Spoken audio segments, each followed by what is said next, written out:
ગામ છે મોરબી જિલ્લામાં કેવી કન્ડિશન, કેટલા ગામ સંપર્કનો છે, કેટલા રસ્તા બંધ છે, શું કરવું છે? મોરબીમાં જે અત્યારની સ્થિતિ છે પ્રમાણે રેડ એલર્ટ જાહેર કરવામાં આવ્યું છે. એમાં હાલની સ્થિતિની વાત કરીએ તો ગઈકાલ રાતથી 76 mm જેટલું વરસાદ મોરબી જિલ્લાને મળ્યું છે.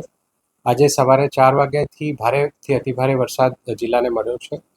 હાલ વરસાદ જોતા થોડો ઓછો પડ્યો છે, પરંતુ સંપૂર્ણપણે બંધ થયો નથી અને ઘણા વિસ્તારોમાં હજુ પણ વરસાદ ચાલે છે. એના માટે અમારી જે તાલુકાઓ છે તમામ તાલુકાઓમાં એક વર્ગ 1ના લાયઝન અધિકારીની નિમણૂક કરવામાં આવી છે. એ લોકો પોતાના હેડક્વાર્ટરમાં છે. એમની સાથે જસ્ટ અમારી વીસી અહીંયા ડિસ્ટ્રિક્ટ ઇમરજન્સી સેન્ટરમાંથી પૂર્ણ થયેલી છે.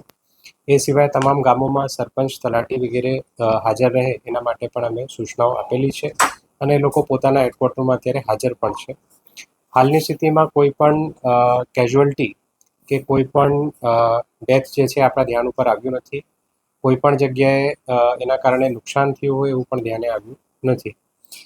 ડેમ્સની વાત કરીએ તો ડેમમાં મચ્છુ 2માંથી લગભગ 30,000 ક્યુસેક જેટલું પાણી છોડવામાં આવ્યું છે.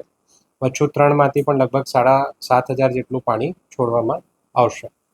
એ સિવાય જે ધાડાધોઈ ડેમ છે ત્યાંથી પણ પાણી છોડવામાં આવ્યું છે. તમામ નાગરિકોને પણ અપીલ છે કે અત્યારે સાવચેતીના ભાગરૂપે જેટલું શક્ય હોય ઘરેથી નીકળવાનું ટાળે અને રોડ પરથી જો ઇવન 3-4 ઇંચ પાણી વહેતું હોય તો અત્યારે રોડ ક્રોસ કરવાનું ટાળવું જોઈએ. હાલની પરિસ્થિતિમાં કોઈ પણ સમસ્યા જો આવતી હોય, કોઈ પણ જગ્યા મેજર બનતું હોય, તમામ તાલુકાઓના અને જિલ્લાના કંટ્રોલ રૂમના નંબર અમે આપની સાથે શેર કર્યા છે, તો એમાં પણ આપ સંપર્ક કરી શકો છો. અને અન્ય કોઈ પ્રશ્ન હોય તાલુકા મામલતદાર કચેરીમાં પણ આપ સીધું સંપર્ક કરી શકો છો. તમામ ટીમ્સ આપની મદદ માટે તૈયાર છે. એક એસડીઆરએફની ટીમ પણ આપણા જિલ્લામાં સ્ટેશન છે અને જો જરૂર જણાશે તો એનડીઆરએફ કે એસડીઆરએફ ટીમની પણ મદદ સ્ટેટ ગવર્મેન્ટના મારફતે લેવામાં આવશે. કેટલા રોડ બંધ છે ને કેટલા ગામ સંપર્ક? હાલ આરએનબી પંચાયતના રોડ્સની વાત કરીએ તો લગભગ 17 રોડ્સ જે છે એ ઓવરટોપિંગના કારણે બંધ હતા. જે પૈકી એક રોડ જે વીજ પોલના કારણે હતું એમાં પીજીવીસીએલની કામગીરી થતાં એ ચાલુ થઈ ગયેલું છે. તો 16 રોડ આરએનબી પંચાયતના અને 2 રોડ આરએનબી સ્ટેટના આજની તારીખમાં બંધ છે. 2 જગ્યાએ ઝાડ પડવાના પ્રશ્નો ધ્યાને આવ્યા હતા, જેમાં જે ફોરેસ્ટની ટીમ છે અને મહાનગરપાલિકાની ટીમ છે એમના દ્વારા કામગીરી ચાલુમાં છે. 30,000 ક્યુસેક મચ્છુ 2માંથી છોડવામાં આવે છે. વધારે પાણી છોડવાનું થાય તો માળિયાના જે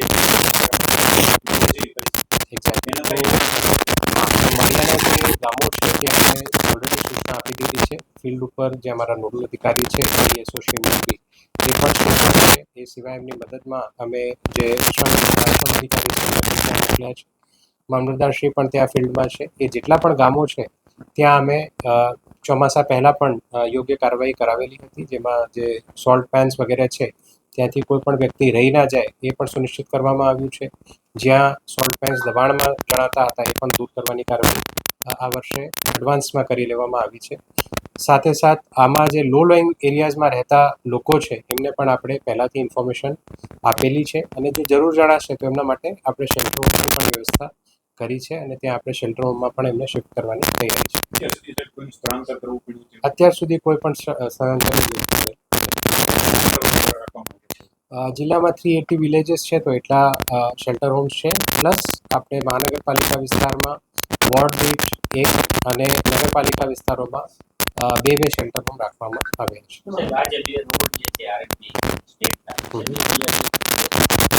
જે આરએનબી સ્ટેટના રોડ છે એની વાત કરીએ તો હળવદસરા રોડ એક ડિસ્કનેક્ટ થયું છે અને બીજું રોડ જે ડિસ્કનેક્ટ થયું છે એ છે વાસડા ખરેડા રોડ. તો એ બે પણ અમે હળવદસરા રોડ આપણા ધ્યાન ઉપર છે કે જ્યારે લાસ્ટ વરસાદનું સ્પેલ આવ્યું હતું ત્યારે પણ એ ડિસ્કનેક્ટ થયું હતું, બટ જેમ પાણી ઉતર્યું તેમ ફરીથી એ કનેક્ટ થઈ ગયું હતું. તો એ પણ અમે આશા રાખીએ છીએ કે જેમ વરસાદ થોડું રિડ્યુસ થશે તો આ બંને રસ્તાઓ પણ પુનઃ ચાલુ કરી દેવામાં આવશે.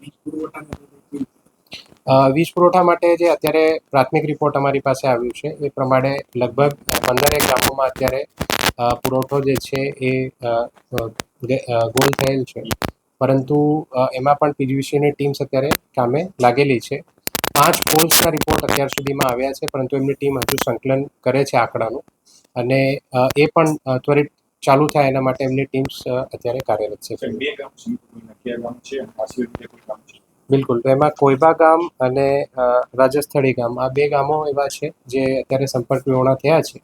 લાસ્ટ જ્યારે સ્પેલ આવ્યું હતું ગયા વીકમાં ત્યારે પણ રાજસ્થળી ગામ સંપર્ક વિહોણો થયો હતો, પરંતુ નેક્સ્ટ ડે એને આપણે સેમ ડે સાંજે આપણે એનો સંપર્ક સ્થાપિત કરી શક્યા હતા. તો આજે પણ જેમ વરસાદ રોકાશે તો પુનઃ સ્થાપિત થાય સંપર્ક, એના માટે પ્રયત્નો કરશું.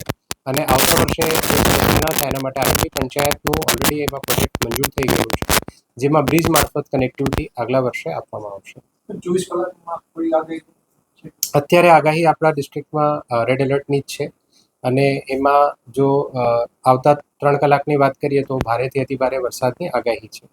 પરંતુ અને આગામી સમયમાં ઓરેન્જ અને ગ્રીન એલર્ટ થઈ જશે, જેથી જે વરસાદ છે એની સ્થિતિ ઓછી થઈ જશે. પરંતુ તમામ નાગરિકોને અપીલ છે કે સાવચેતીના ભાગરૂપે આપ લોકો જ્યાં સુધી સંપૂર્ણપણે વરસાદ બંધ ના થાય ત્યાં સુધી પોતાનું ઘરેથી નીકળવાનું ટાળશો.